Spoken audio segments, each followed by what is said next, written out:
Rung, who was beside Damien, asked, from Dragunov, huh? What is the possibility that their reply will be in our favor? Hearing that, all the soldiers got tensed and looked at Damien. Damien turned towards Rung and said, the odds are in our favor, but considering how unlucky you are by how much you lose while gambling, there is a chance that they may attack us as well.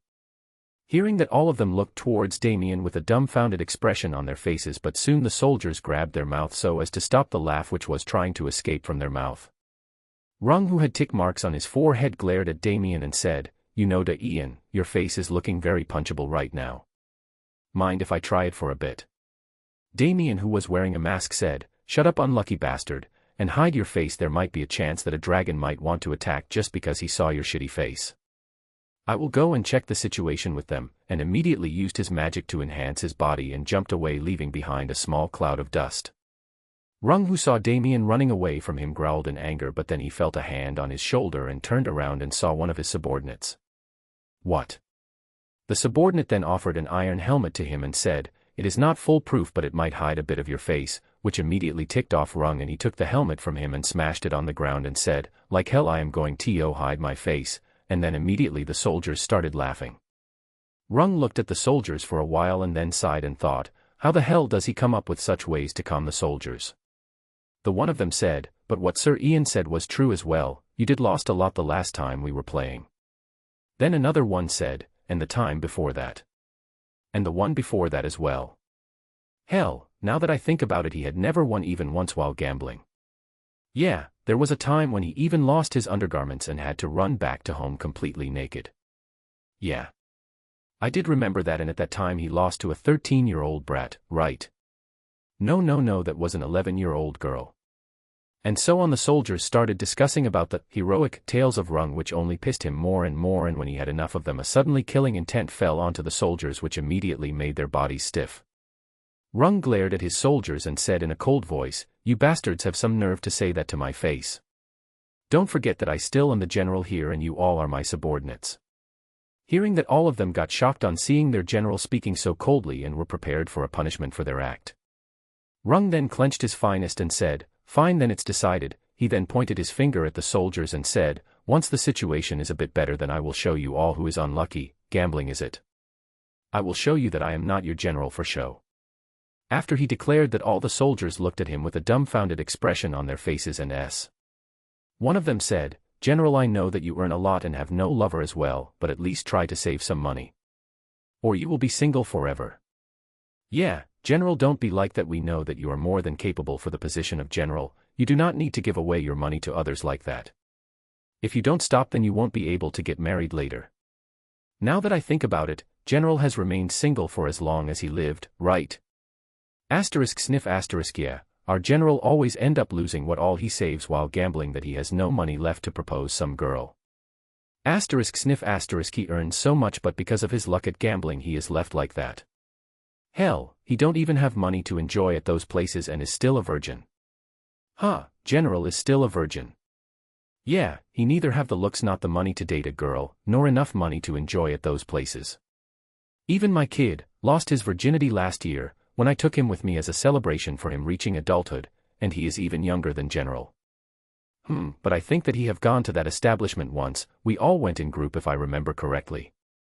Yeah, I remember that as well. There is no way that General is still a virgin after that. It was the treat of the previous general after all, so him not having enough money was not an issue. Whisper ah. Looks like you don't know, when we decided to have a party and started undressing, the general immediately left saying that he had to go to toilet and didn't return after that. He seems to have an inferiority complex about his small size. Whisper seriously, general with such a robust body have inferiority complex about his size. Whisper I don't know for sure, but I have heard from Magehead Ian that his little brother is even smaller than his pinky finger. Whisper ah. I have heard that from Iansama as well. He even said that only his body is hard. Not his dick. Gasp you mean that robust general have a soft spot under his belt? Suddenly all the soldiers who were discussing looked towards Rung's lower body with pity in their eyes, while the man who was being stared at was fuming in anger and wanted to break Damien's mouth. He glared back at the soldiers who were looking at him with pity and shouted, like hell I have a soft spot. And I don't have a small member. It's big enough to put you all at shame, you bastards. He glared back at each and every soldier, making all of them to take a step back from their general. Suddenly one of the soldiers realized something and said, "But you are still a virgin, right?" And the whole group fell silence, with all of them looking intently at their general, who only averted her gaze from the soldier who were looking at him. No comments. Hearing that, the soldiers blinked their eyes in surprise, but soon a shit-eating grin appeared on their faces as they looked at their cherry boy general. Chapter 37, Meeting the People from Dragonov. While Rung and the soldiers were discussing among themselves, Damien gathered the mage unit to surround the whole army and check for any abnormalities and protect them in case of danger while he go and check what the dragons were here for. Hearing that, the mages looked at Damien with a determined expression and nodded their heads and followed his orders to stand around the soldiers in a circle. Damien checked the surrounding to check whether someone is nearby for espionage or not, or is setting a trap or something, and after noticing that none of them were nearby, he looked up in the sky and said, "Hope that they are here to become friends, otherwise a kingdom might have to be destroyed by my hands." He then took out his swords from his storage and out them in a scabbard on his waist. Seeing the swords in his hands, the mages who were nearby Damien gulped their saliva and thought at the same time, "Looks like even Lord Ian is a bit tensed by the situation for him to take out his swords." Damien looked at the mages once more and gave them a nod and disappeared from his spot in an instant, making the mages surprised by that. Damien, who was running at great speed towards the dragon, saw them descending from the sky and increased his pace. Once he got close enough, he jumped on a tree and hid his magic signature and stayed there to look at the group for a while. Once the dragons descended, he noticed a familiar dragon amongst them and thought, "Belzerian is here. Looks like the things does go as I planned." He continued to stay on the tree for a while, and once he saw nothing suspicious in the group, he slowly got down from the tree and acted as if he just came there. The people and the dragons, who suddenly noticed him and coming towards them, got surprised, and immediately the soldiers came in front with their swords and spears pointed towards him, while also protecting the men who looked more like the ones who were used to desk work rather than fighting. The dragons also stood at the sides and behind the men and growled towards the men, while some of them even preparing their attacks. But before the situation could escalate any further, Belzerian raised his leg to stop any mishap to happen and looked towards Damien with a neutral look on his face. Belzerian then said, "Judging by the crest on your shoulder, you seem to be from Adrelia, am I correct?" Damien just nodded his head and said, "Yeah, and seeing that the dragons and the humans have no hostility with each other, I presume that you are from Dragonov." Belzerian just nodded his head and said, "You are correct, we have come from the kingdom of Dragonov. Could we have a proof that you are indeed from the kingdom of Adrelia and not an impostor?" Damien then thought for a while and then took out a golden emblem from his storage which had the symbol of Kingdom of Adrelia on it and then said, "Will this work as my identification, Belzerianson?" And immediately all of them got surprised and took a stance and glared at Damien, and one of the dragons said, How do you know Belzerian Sama's identity?" Damien, who was still wearing his mask, chuckled and said, "Well, you can say I am very knowledgeable and well informed. I do have a reputation to uphold as the mage head of the kingdom of Adrelia." All of them continued to glare at him but didn't do anything to cause any trouble with an Adrelian, a higher-up mage head at that.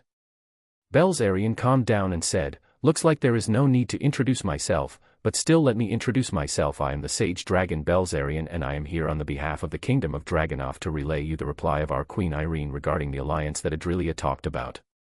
Damien just chuckled and said, So Dragonov decided to act so fast. Looks like the situation was very dire for you all."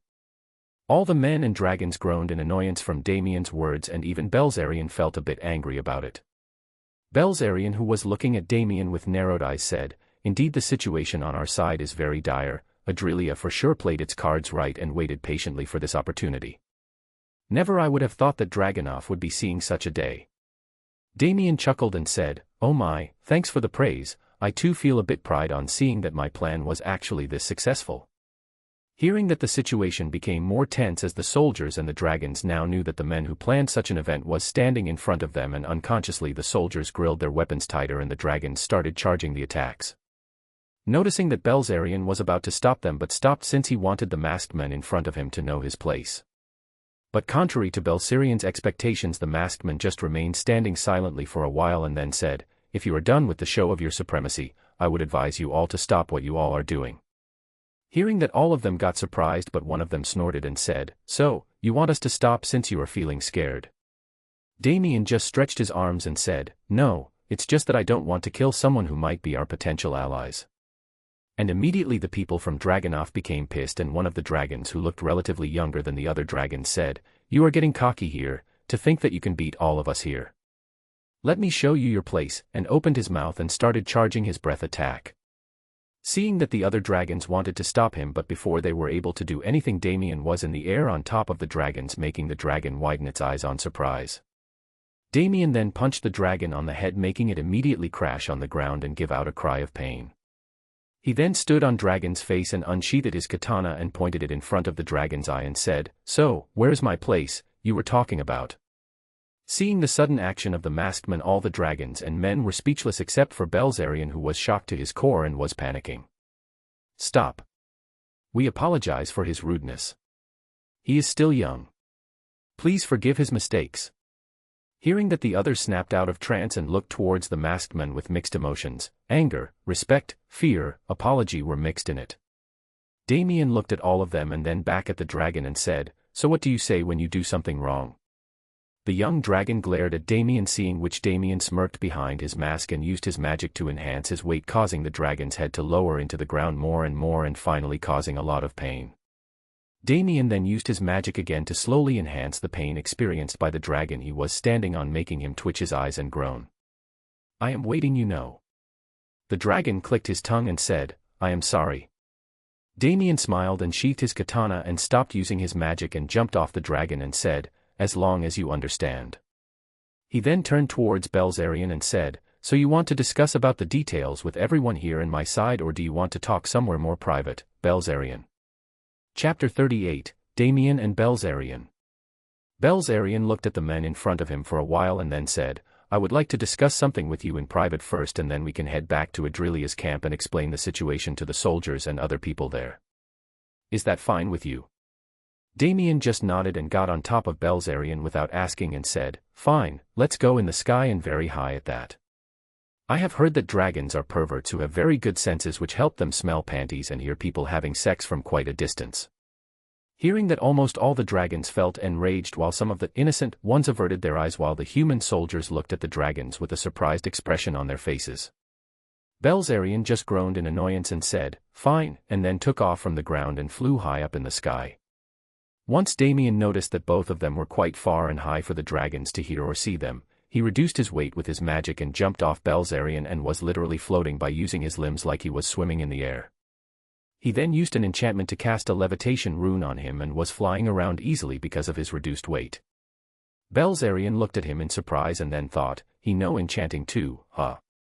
Damien, who was now floating a few meters away from Belzerian, casted a silencing enchantment around them and said, "So what do you want to ask, Belzerian?"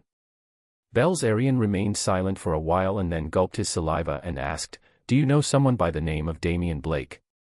The masked in front of Belzerian chuckled and removed his mask and said, "Yeah, we both have a deep relation with each other." Seeing the familiar figure of the boy who he met a year ago, who was also supposed to be his queen's lover, Belzerian gave a relaxed sigh and said, "So you were the one, huh?" For a moment there I got a bit surprised seeing someone else wielding the same sword as I saw the boy who beat me a year ago use. Damien just crossed his feet and said, "A simple I missed you would have worked there, but whatever. Long time no see, Belzerian," and showed a toothy grin to the dragon. Belzerian smiled as well and said, "Heh, like hell I missed a shitty brat like you, but still it is indeed a long time in perspective of humans, at least." Damien then said, "So how is the surprise, you liked it?" Belzerian snorted and said, rather than surprised, "It was shocking to say the very least. A single kingdom without any allies progressed in no time and cornered the kingdom of Dragonoff as well. And to think that you will find a way to solve your problem like this, I can't say that I have expected that of someone who didn't know politics at all." Damien just waved his hand and said, Now, don't be like that. Just think that this is the best for the both sides." Belzerian then asked with intrigue, "Oh, and which are the two sides for which your method is good?" Damien nonchalantly said, "Of course it is the best compromise for both the kingdoms and me," and laughed. But Belzerian didn't find that funny and just stared at Damien with a deadpan expression on his face. Soon Damien stopped as well and looked back at Belzerian with a confused expression on his face, and both of them just continued to stare at each other for a while. Belzerian then said, "Boy, I know that you sometimes say some overbearing stuff, but placing yourself at the level of 2 whole kingdoms is something else. Damien just put his hands behind his head and said, "It is up to you to believe me or not. Just remember that I do hold the power to destroy a kingdom with ease, and just so you know, it was one of the outcomes that I came up with in order to settle the small obstacle coming between me and Irene, but it would have been too much of an hassle to deal with, so I let it as a backup." Belzarian continued to stare at the boy in front of him for a while, but just shrugged it off his mind and asked, "And what else would you have thought of other than this shit to remove your little obstacle?" Damien shrugged his shoulders and said, "There are a lot of ways that I come up with. One of them included you as well." Hearing that, Belzarian got a bit amused and said, "Oh, and what was that?"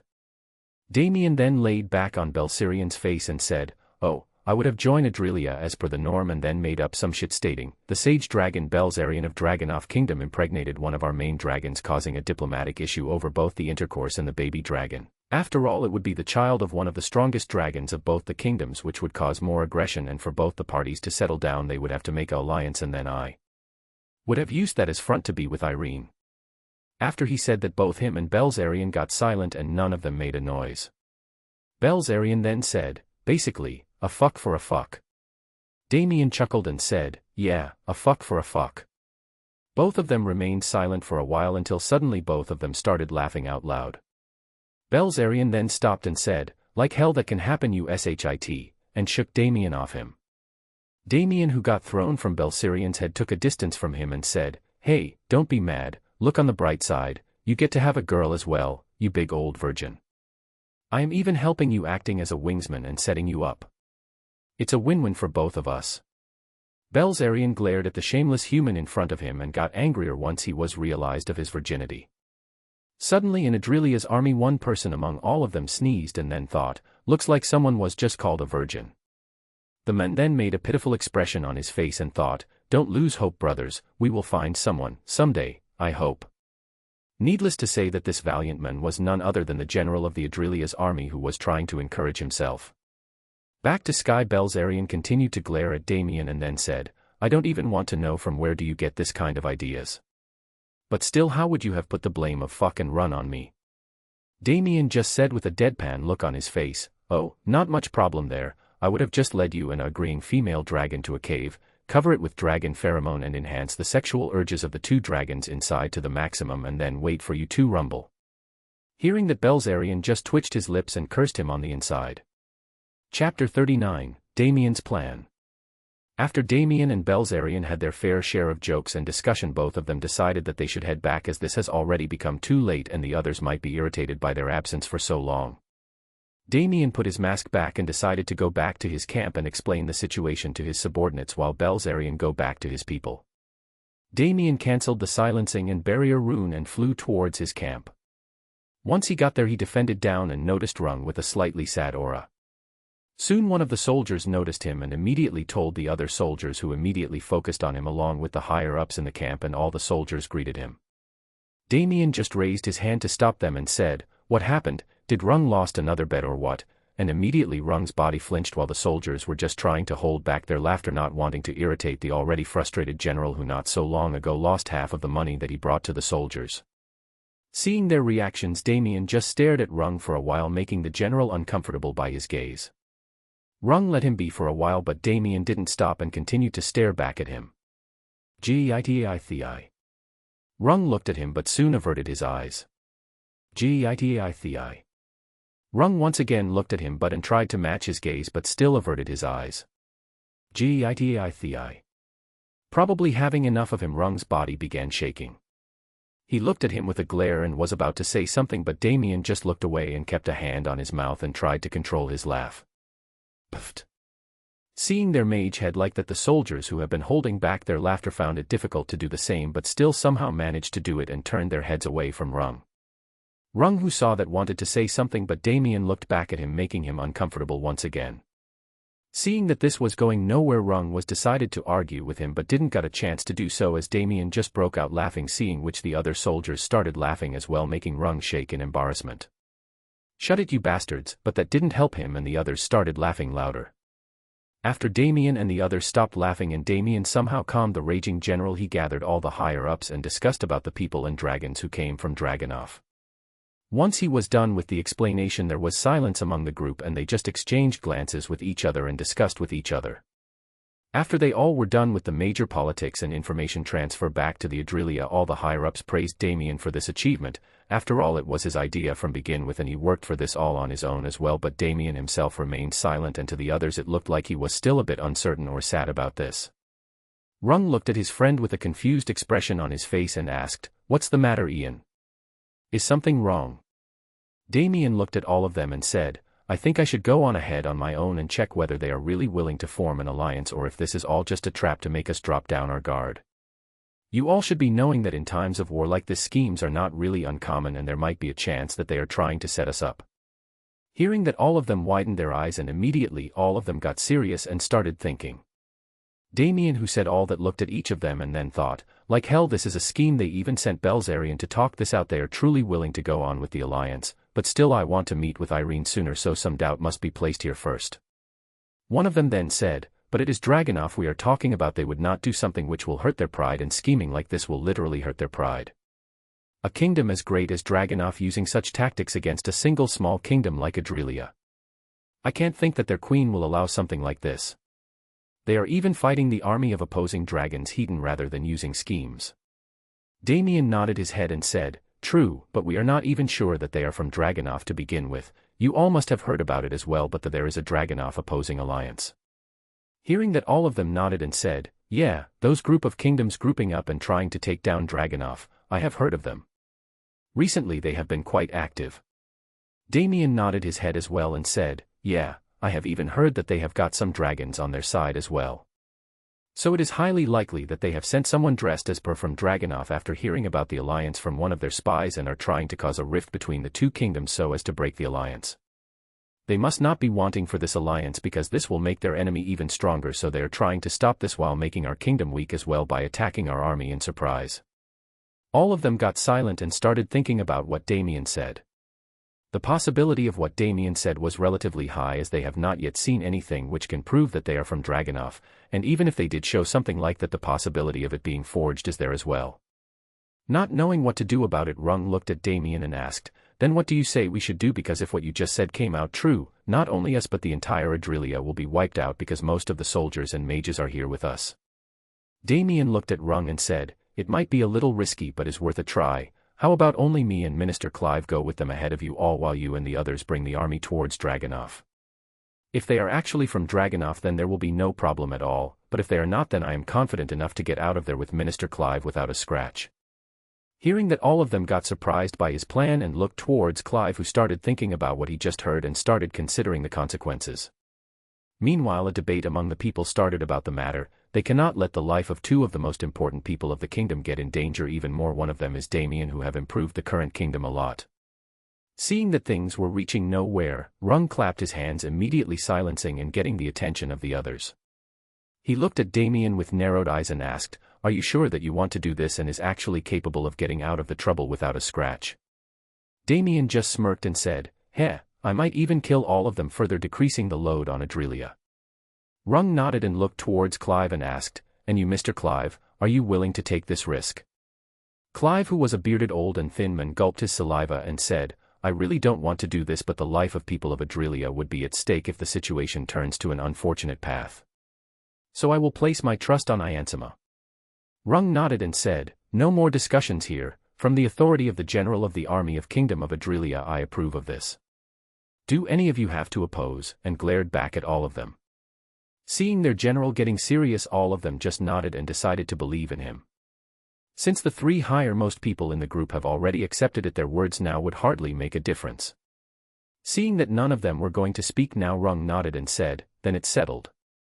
Damien just smiled and nodded his head. Chapter 40, The Will of the D. After all the things regarding the complicated stuff were done, Damien and the others gathered all the soldiers and mages around and told them about the people who came from Dragunov, but not about the discussion they had among themselves, so as to not make the soldiers panic. After they were done with that, the soldiers were having mixed feelings about how the things were proceeding. On one hand they were happy that their idea about the alliance was coming to fruition, but on the other hand they were nervous they were going to be dragons who would be coming in their camp, and if they decided to attack all of a sudden, then there was no way that they could survive an onslaught from a group of dragons, and that two who are from Dragonoff who are considered stronger than the usual wild dragons because of better nutrition and training. All of them just followed the orders of their higher-ups and gathered in a formation encircling the entire area, only leaving a part for the people from Dragonoff to enter. Soon all of them heard noises and looked up in the sky, only to find a group of dragons with people on top of them coming towards them. Damien and Rung just ordered the others to be on their guard and not be rude to them, while also keeping their calm and not freak out just because of being so close to dragons. The dragons then landed in front of them, with Belzarian being in front of them and the rest of them behind him. Belzarian looked towards Damien and nodded his head, to which Belzarian nodded his head in response as well. Seeing the tension between the two of them, the rest of them just remained silent and waited for things to proceed. Belzarian was the one to break the ice and said, "I presume that you must have already talked about the matters regarding our visit to you all, mage from Adrelia." Damien just smirked and said, "No need to be so cold to me, Belzarian, and regarding the matters, yes, we have already discussed about them amongst ourselves." All the soldiers from Adrelia were surprised on seeing Damien talking so casually to a dragon without any ounce of deer in him, and their respect for him immediately grew once they saw him being so fearless against a dragon. Something which was not left unnoticed by Belzarian, who thought, "Their trust in the kid is very strong, and they too are getting less tensed in our presence. Looks like the kid was not wasting his time in Adrelia after all, and this respect for him among the soldiers is a proof for that." Belzarian then internally smirked and then said, "Then I don't think that there is any need for us to talk about this matter anymore, we just need to form the formal pact between the two kingdoms." And before he was able to finish, Damien interrupted him and said, "Regarding that, there are a few things that we want to talk about, so if you don't mind, can the ones who are here for the diplomatic reasoning among you all come up with us?" Hearing that, all of them were surprised except for Damien and the ones who discussed with him earlier. The people from Dragonoff looked towards the masked men in confusion, but soon turned towards Belzarian for further instructions. Belzarian, who heard Damien's proposition, then thought, "What is the brat planning now?" and nodded his head in approval. Seeing him nod, one more dragon along with two humans, one male and one female, both looking a bit old, came forward. Seeing Damien and Rung, thanked them for cooperation and led them to a tent. Once they were all inside, Damien put a silencing enchantment around the tent to prevent the discussions to be heard by the people outside. Damien then looked at the people from Dragonoff and said, "Regarding the alliance, we would like to first make sure whether..." And once again started to explain / bullshit what he told to the others before the meeting.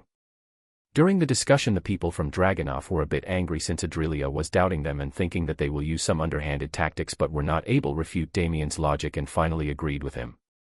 Damien just smiled and said, "You all don't have to worry, it is not like we don't trust Dragonoff. If that were the case, we would not have bothered to form an alliance. It is just that the current situation of the kingdoms is rather uncertain. So we apologize if we hurt Dragon's pride and honor," and bowed his head towards the old men and lady and the dragons, which was soon followed by the other members of the Adrelia higher-ups as well. Seeing them bowing in front of them, the men and women, even the dragons, were really surprised, since they didn't expect the people from a kingdom who set them up for an alliance will bow towards them at all. Belzarian just chuckled and said, "We surely don't mind such actions, since it is only logical for you to worry about your kingdom, but we hope that we get that military help that Adrelia promised about in the alliance contract as soon as possible. The allied kingdom's army have already started to march towards us." Hearing that, all of them raised their heads, and Rung said, "Don't worry about them, we will be not too far behind you all, and once we reach there, the allied kingdoms will be forced to back off. My men are more than capable of handling some soldiers from their side." Damien nodded and said, "And my mages are more than enough to strike them down, the enemies, in both close quarters and ranged fights. You don't have to worry about leading them as well. My man micro D Rung, A/N, hashtag the will of the D, is the one of the best generals you can get, also his name says everything," and patted Rung's shoulder, who immediately had some tick marks appear on his forehead, and he shouted, "That is not my name, you bastard." But soon he realized where he was and gave a fake cough and said, "My apologies, my colleague just liked to crack jokes, no need to take him seriously." Damien, who heard that, looked to his side and murmured, "Just like how ladies do not take you seriously after seeing your dick, micro D Rung," which was easily heard by all of them, and they were just controlling themselves from laughing. The old man, who was somehow able to control himself, looked at them and asked, "So who would be the ones joining us back to Dragonoff?" At that, Damien and Clive raised their hands, to which the men just nodded and then said, "Lastly, You, and pointed at Damien, making him and the others slightly surprised. We cannot just allow someone who is wearing a mask to head back with us. There may be a chance of you being switched with someone, and that may be dangerous for us if the one who kidnaps and replaces you is an enemy, so would you mind showing your face to us? At that, all the people who were from Adrelia were greatly surprised. The number of people who have actually seen Damien's face back in Adrelia could be counted on fingers, with Rung and the king being some of them, and him being asked to show his face to the others was something that even the Adroelians were a bit excited for. Damien just shrugged and said, "Sure, no problem," and removed his mask, showing his blue eyes and fair skin to everyone, and all of them except for Belzarian and Rung were a bit surprised on seeing him. Damien then soon put his mask back on and said, "Then let's not waste any time and proceed without further ado. Hurry up, I want to see Irene as soon as possible." Belzarian, who got the hidden message, nodded and said, "Yeah, let's go as soon as possible. We would certainly like for the queen to hear about the good news. After all, she is sacrificing herself for the good of the kingdom. I would personally like to tell her about this. Just wait and let me deal with that self-sacrificing redhead queen. She was totally bullshitting the whole time during the meeting about self-sacrifice when the things were clearly in her favor. And the worst of all, she didn't even consulted it with me." Damien, who got the hidden message as well, nodded and thought, "We both have the same goal, but the cause is different. Let's meet my self-sacrificing queen," and left the tent along with the others.